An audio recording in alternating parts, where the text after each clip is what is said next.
Hey YouTube, thanks for joining the channel today. As always, let's go ahead and get started with the quote of the day. Today's quote is from Anthony J. D'Angelo. He is best known as a very famous keynote speaker and author who wrote books and spoke about both inspiration and success and how you can achieve both in your personal and professional lives. His quote reads, "Develop a passion for learning. If you do, you'll never cease to grow." So this one resonates with me on a couple of different levels, but the most notable one is this YouTube channel. So a few months ago, I didn't really know anything about how to create a YouTube channel or how to make videos or how to reach an audience, but I was willing to try, I was willing to fail, and I was willing to try again until I got it right. And while these channels are always evolving, I feel like I'm on the right path to doing something that's successful and useful for everybody.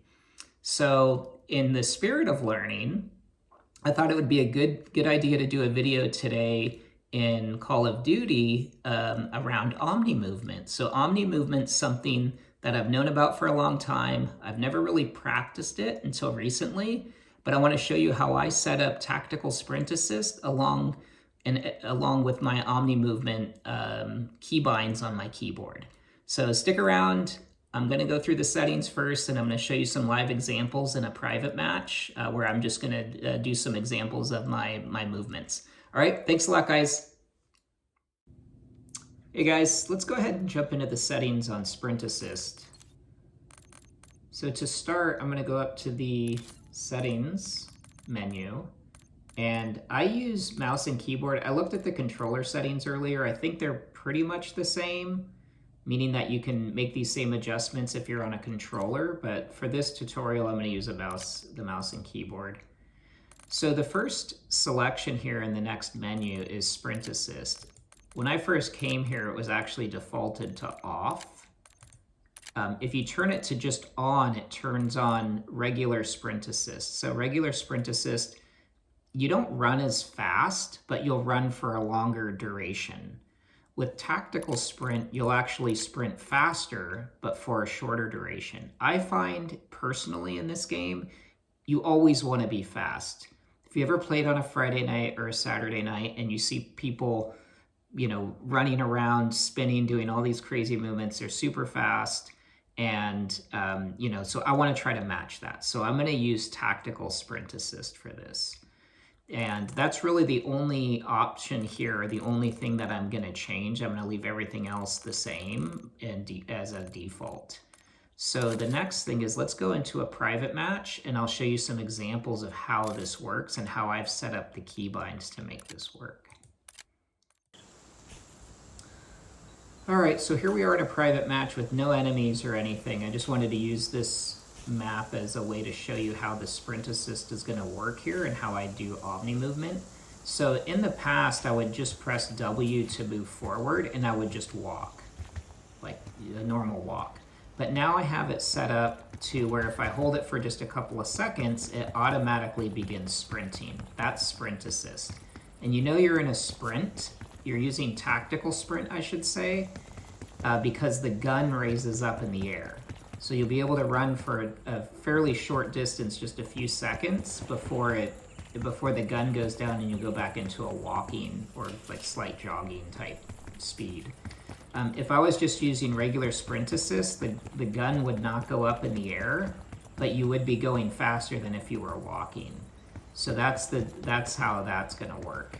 Now, as you know, with the new Omnimovement, you can actually run left and right. So as I press A and D, like D to go right, A to go left, I'm able to move quickly in either direction.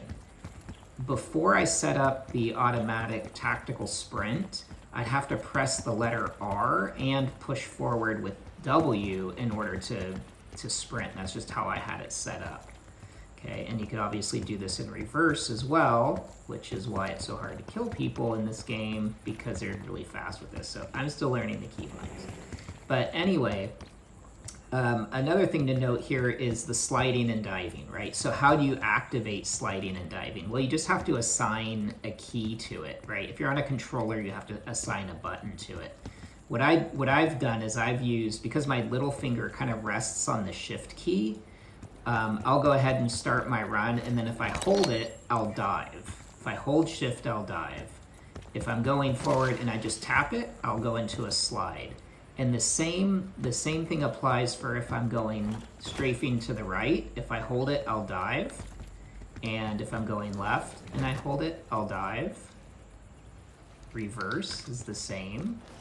Hold it and you dive backwards, right? So learning these movements without thinking about them is going to be key to getting more kills and being harder to get, making it harder for the enemies to shoot you. If you want to slide, then it's just a tap for me of the shift button. I just tap it and I'm sliding. Same with strafing to the left, slide. Going to the right, a tap on shift is another slide. And reverse, tap, and that's another slide. So I'm gonna have to make this, I'm gonna have to improve my muscle memory with this because I'm just not quite there yet. But this is how I have it set up. And one way to practice, I think that's a good way to practice, is I currently have a spring line. I'm gonna set that down on this body here and try to do an example of just, you know, kind of strafing and then shooting, right? And so that's one way you can practice just your aim, at least on a static target, like maybe where you want to, if you know an enemy's over there, where you want to start your slide or where you want to start your dive. That's the best way to do that. All right, so I hope you find this video helpful. This is something that I'm excited to learn because I think this is going to be a new skill that's going to help me out quite a bit and get a better KD and try to keep up with some of these fast PC players. You know, being on a console, we're at disadvantages already. So anything we could do to try to make it an even playing field is going to be very, very helpful. All right, thanks guys. Don't forget to like and subscribe.